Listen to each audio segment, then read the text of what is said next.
Tenham cuidado com a maneira como vocês vivem, que não seja como insensatos, mas como sábios. Efésios 5:15. Graça e paz, queridos. Deus abençoe a tua vida.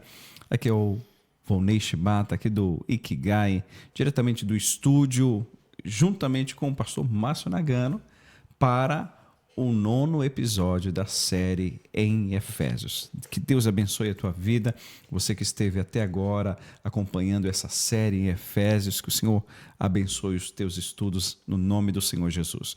Nós queremos pedir que você possa acompanhar, você que está acompanhando esse vídeo agora, volte lá, nós temos aí 8 episódios para trás que você pode entender de forma panorâmica a carta de Efésios e com certeza vai abençoar ricamente a tua vida. Não deixe de acompanhar a nossa playlist.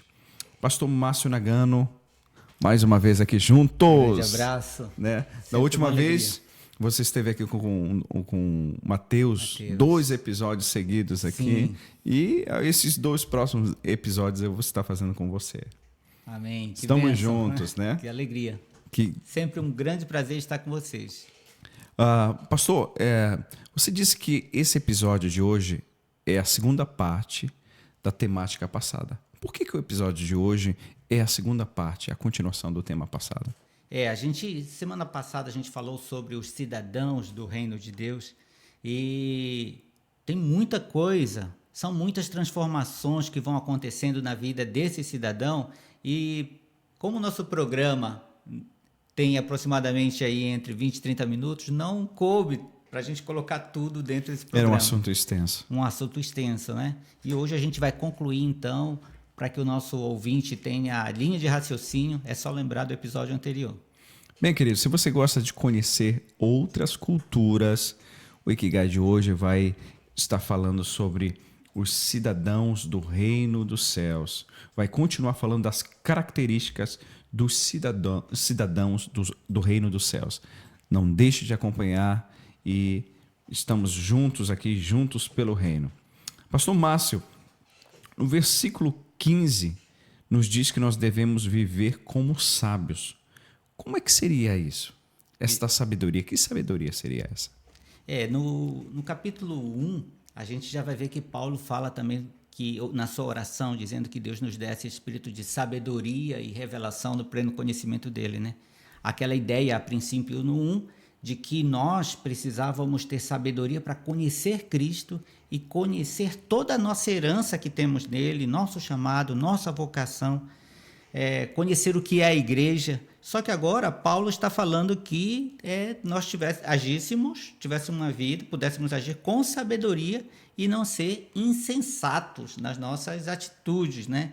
Essa sabedoria vai ser respondida logo em seguida. Mas antes de falar dessa sabedoria, como eu falei para o pastor no início, o desejo do meu coração era que as pessoas pudessem ter um panorama geral da carta aos Efésios. Maravilhoso. É como se estivesse assistindo um filme. Uma série. Eu tive a experiência de ser contaminado, sabe, por essa linha de raciocínio, contaminado assim no sentido bom, né, que isso mexeu realmente comigo, que fez muito mais sentido quando eu pude enxergar a carta como um todo. Teve algum momento que você lia de forma diferente a carta? Sim, durante muitos anos lia um capítulo, aí lia o outro, só que eu percebia sempre, né, que eu entendia o texto que eu estava lendo, mas eu não tinha recordação nenhuma do que eu tinha lido antes. Mas todo mundo passa por isso, é muito comum. Eu acho que é muito intencional quando uma pessoa fala, olha, eu quero chegar no 6 e gostaria de manter na minha memória, na minha lembrança, no meu esboço, toda a linha de raciocínio de Paulo até chegar aqui. Tem que ser intencional, senão não chega.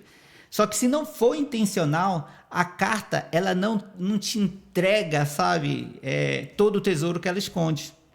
Você fica assim, peguei esse pouquinho, mas esse pouco que você pega não chega a te encher, a mexer com você. E essa ideia que eu queria que os nossos ouvintes pudessem participar, né? No capítulo 1, ele falando assim de modo assim maravilhoso como Deus nos abençoou com todas as bênçãos espirituais. Isso é lindo. No 1, né? E logo em seguida dizendo que a gente não consegue ver. No 2, dizendo, vocês estavam mortos nas suas transgressões, nos seus pecados. Logo em seguida falando que a gente era gentio, estrangeiro, estávamos separados da aliança, né? Aí no 3 a gente vai ver o mistério, a igreja nascendo. A gente entrou lá e nós como cristãos, qual a nossa origem, né? A gente fica assim, poder compreender isso.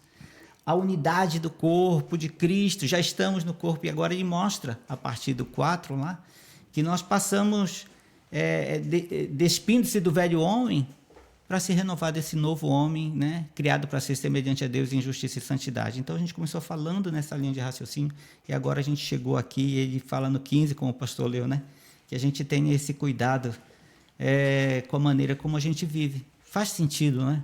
Ter cuidado com a maneira como a gente vive. Agora, quem que é essa pessoa a qual ele está se dirigindo? É aquele cidadão que está entrando no corpo de Cristo, que se converteu há pouco tempo, que morava em Éfeso, ou que foi passear em Éfeso, chegou ali, aceitou a Cristo como Senhor e Salvador da vida dele, mas ele, cabeça dele tem tanta coisa. E Paulo dizendo, olha, vocês têm que viver como sábio, aproveitando ao máximo cada oportunidade, porque os dias são maus. E aí ele relaciona sabedoria com tempo. Nós usamos o tempo sempre para construir tudo na nossa vida. Vai fazer uma mesa, vai fazer um trabalho, você vai precisar de tempo. Um estudo precisa de tempo. Agora, a sabedoria, para você usar o seu tempo com a intencionalidade de conhecer Cristo. No 17, ele fala ainda, portanto, não sejam insensatos, mas procurem compreender a vontade do Senhor.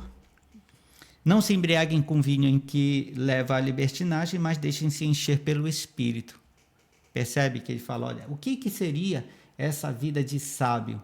Ele vai dando sinais para a gente no próprio texto. Eu fico pensando qual seria a consequência de dias maus, os dias são maus, com insensatez.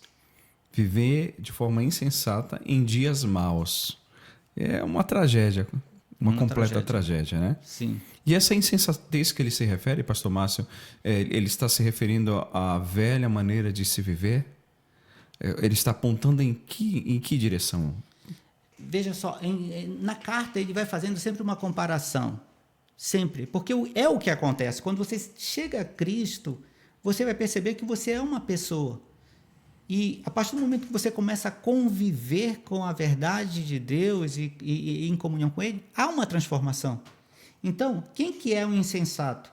O insensato é quando você sabe toda a riqueza que você tem para crescer, para aprender, para conhecer em Cristo, e você começa a usar o teu tempo, a tua vida, numa direção que só te afasta dele, que era a direção que você andava anteriormente. O sábio é aquele que sabe que tem uma herança, que conhece, sabe que existe um poder de Deus a ser conhecido, que Paulo orou para isso, e aí começa a fazer esforço com o tempo, com a vida, com os talentos nessa direção. Então, os dias são maus, nós estamos cercados por injustiças e por maldade. Quando você encontra um caminho, valeria a pena colocar esforço nisso, não é? Uau, Essa ideia que ele vai desenvolver. Agora, eu queria só ressaltar aqui, pastor, porque no 19, a partir do 19, ele vai falando assim, olha, falando entre vocês com salmos, hinos, cânticos espirituais, cantando, louvando ao Senhor de coração, dando graças constantemente a Deus Pai por todas as coisas, em nome do nosso Senhor Jesus Cristo, sujeitem-se uns aos outros por temor ao Senhor. Então, o sábio, segundo o próprio contexto que vai nos mostrando aqui, é a pessoa que vai usar muito bem o seu tempo, mas que também ela vai se afastar de alguns prazeres, porque ele diz assim, ó, não se embriaguem com vinho, mas deixem-se encher pelo Espírito. E aí ele fala, o que é encher pelo Espírito? O sábio vai viver em busca desse crescimento espiritual. E ele já diz qual que é o crescimento espiritual, né? Ele vai dizer aqui, olha, falando com salmos, com hinos, cânticos espirituais, cantando, louvando de coração ao Senhor, dando graças a Deus constantemente por todas as coisas em nome do Senhor Jesus. Tudo isso fortalece. Toda essa prática é um exercício de se encher, né, do Espírito. Sim. Assim como você usou seu tempo, sua vida e seus prazeres, talvez numa direção que ele vai simbolizar aqui como vinho, que seria a ideia dos prazeres da carne, direciona agora o teu tempo, teus prazeres, teu crescimento, tua vida, nas coisas que vão te edificar, te fazer crescer em Deus e experimentar, né, novas coisas de Deus, sendo cheio do Espírito Santo. E é interessante o contraste, porque o vinho, ele tira a tua capacidade de concentração, de realmente de razão, de você ir numa direção, né? E quando ele fala enchei-vos do Espírito, fala de ações que exige de nós uma sensatez, um equilíbrio, né? Estar centrado, diferente dos embriagar-se com o vinho. Sim, verdade. Porque, e você citou bem, parece que essa ideia também traz uma dormência para os teus principais sentidos, né? Você fica meio, com álcool, você fica meio, os sentidos adormecem, teus movimentos, e já a presença do Espírito Santo vão trazer vida para todo o teu ser. Vale mais a pena essa ideia. Maravilha, pastor, maravilha. E, pastor, aqui como deve ser, então, o relacionamento, né, indo agora para o próximo versículo, do versículo 22 ao versículo 33, surge aqui uma pergunta. Como é que deve ser, então, o relacionamento conjugal entre os novos cidadãos do Reino dos Céus? Como deve ser? Olha, é fantástico o projeto de Deus para a família, né? E agora, como a gente está falando, né, dos cidadãos do Reino de Deus, a gente conhece o que é ser cidadão da Terra, do planeta Terra, talvez do Brasil, e agora vivendo no Japão. Mas o que é ser um cidadão? O que é ser um esposo, uma esposa, segundo os princípios da palavra de Deus? Então é uma surpresa, né? Muita coisa que a gente vai olhando aqui nessa ótica de que Deus conhece o homem. E ele diz, olha, esposas, cada uma de vocês devem se sujeitar ao seu marido, né? Como ao Senhor, pois o marido é o cabeça da esposa, como também Cristo é o cabeça da igreja, que é o seu corpo, do qual ele é o Salvador. Como a igreja está sujeita a Cristo, assim a esposa esteja sujeita ao seu marido. O texto prossegue dizendo, marido, agora é o papel do marido, né? Marido, cada um de vocês deve amar a sua esposa, assim como Cristo amou a igreja e entregou-se por ela, para santificá-la, tendo-a purificado pelo lavar da água por meio da palavra, para apresentá-la a si mesmo como igreja gloriosa, sem mancha, sem ruga ou coisa semelhante, mas santa e inculpável. Prossegue ainda. Da mesma forma, os maridos devem amar cada um a sua esposa, como ao próprio corpo. Quem ama a sua esposa ama a si mesmo. Além do mais, quem jamais odiou o próprio corpo, antes alimenta-o e dele cuida, como também Cristo faz com a igreja, pois somos membros do mesmo corpo. Por essa razão, concluindo, parece que ele faz um apelo agora lá ao Gênesis, né? Por essa razão, o homem deixará pai e mãe, lá de Gênesis, e se unirá à sua esposa, à sua mulher, no 31, e os dois se tornarão uma só carne. Este é um grande mistério, refiro-me a Cristo e à igreja. Portanto, cada um de vocês também ame a sua esposa, como ama a si mesmo, e a esposa trate o marido com respeito. O princípio do cidadão do reino de Deus, ou melhor dizendo, do cônjuge, do casamento segundo a ótica de Deus, já estava estabelecido em Gênesis. Ser uma só carne. Os dois passam a ser um. Eles se completam de alguma forma. Agora, o texto aponta aqui para algo interessante. Ele diz assim, olha, sempre comparando, assim como Cristo e a igreja. Então, Paulo vai tirar do relacionamento entre Cristo e a igreja a base para o relacionamento conjugal. Qual que é o grande problema? O grande problema é que quando as pessoas leem o texto, elas leem o texto com a ideia de deveres do outro para com você. Mas não é esse o objetivo do texto. O texto quer dizer qual a sua função, a sua responsabilidade. Então, o texto não está dando a você um álibi para você jogar contra alguém. O texto quer tratar com cada um, com a mulher. Mulheres sejam submissas aos seus maridos, assim como a igreja é sujeita, é submissa a Cristo, que é o cabeça. Maridos, amem a sua esposa como a si mesmo, assim como Cristo ama a igreja e ele é do qual ele é o Salvador. Essa ideia de salvação, né, que há do cabeça cuidando do corpo. Então o marido deve cuidar, deve o tempo todo cuidar da esposa com um carinho tão especial, o máximo de cuidado e carinho que ele tem, porque é dessa forma que Cristo cuida da igreja. Ao mesmo tempo, ele é aquele que corrige a igreja no momento de erro. E o esposo também tem essa autoridade de corrigir no momento que for necessário. Dizer, olha, esse caminho aqui não é Pastor, o isso melhor. é muito curioso, porque a gente está falando de princípio, de um princípio imutável. Apesar da mudança da cultura, apesar da mudança, né, das gerações, né, a gente precisa olhar, apesar de que, para a nossa geração, algumas coisas nos incomodam, como, por exemplo, mulheres sejam submissas. Isso dá uma coceira no ouvido de muita mulher, né? Tem o Ikigai Elas, né? Vai ser tema, né, do Ikigai Elas. Mas essa sujeição, pastor, só para a gente entender melhor, essa sujeição, o que é? Sujeitar-se em tudo? Por exemplo, o marido abusa da sua autoridade e em toda e qualquer situação ela tem que se sujeitar. Como é que é isso, pastor? Uma excelente pergunta. Muita gente tem essa dúvida, né? Bom, se a gente está usando o relacionamento entre Cristo e a igreja como base, Cristo exigiria da igreja algo que ultrapassasse os limites do cuidado e do amor? Não. Não. Então já parece que já deu uma segurada até aonde vai. Essa questão da submissão, ela é uma questão que nós olhamos numa ótica social e emocional, né? Ninguém quer ser menor do que ninguém.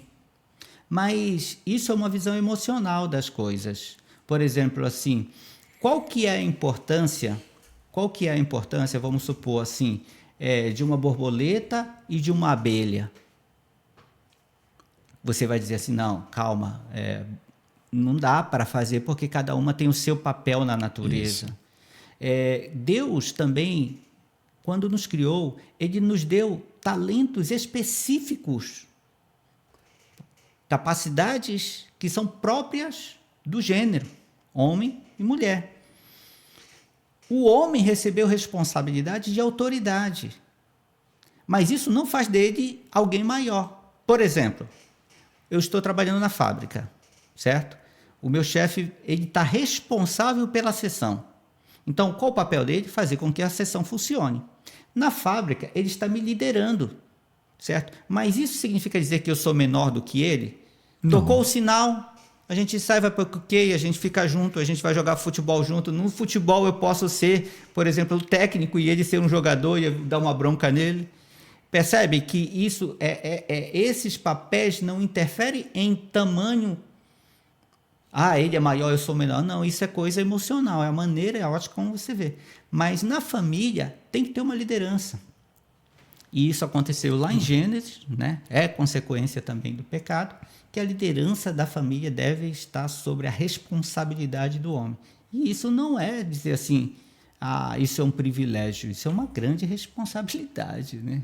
Continuando, como deve ser então o relacionamento entre pais e filhos para os cidadãos do Reino dos Céus? Olha, percebe, né? Ele falando as mudanças que tem que acontecer, uma nova criatura, se revestir do novo homem, como se comportar na sociedade, como se comportar dentro da família, homem, mulher, vida conjugal e agora relacionamento de filhos. Ele vai entrando em todos os segmentos, muito bonito isso. E nesse texto, que ele vai dizer, filhos obedeçam aos seus pais no Senhor, pois isso é justo, honre o seu pai e a sua mãe, que é o primeiro mandamento com promessa, a fim de que tudo corra bem com você e você tenha vida longa na terra. Pais, não irritem os seus filhos, antes cuidem-nos segundo a instrução e o conselho do Senhor. Aquilo que você falou, os abusos. Primeiro, ele vai dizer aos filhos que honrem aos seus pais, porque isso é justo. Ele começa dizendo que isso é justo. Você é quem cuida, você é quem fez todo o esforço para que aquele bebezinho que não sabia cuidar de si mesmo crescesse, estudasse, andasse, tivesse todo um benefício de ser assistido e cuidado por alguém. Então, é justo honrar o pai e a mãe. Segundo, que isso traz promessas de vida longa, para que tudo também te corra bem. Então, honrar o pai e a mãe é algo que tem um valor espiritual diante de Deus, porque é eles que cuidaram de você desde o seu nascimento.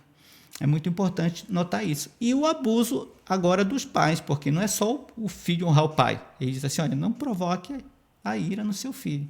Então, novamente, os excessos. Porque eu sou pai, eu posso fazer o que eu quero, eu posso mandar levantar, ficar de joelho, eu posso fazer o que eu quero. Quando isso acontece, pastor? Nós temos por natureza, uma natureza pecaminosa, e se você não tomar cuidado na sua ira, você pode praticar excessos. Eu gosto de um termo que John Maxwell usa, ele fala assim, nunca use um martelo para matar um mosquito na cabeça de alguém. Às vezes, excedeu. Às vezes a pessoa derramou água na mesa, um exemplo.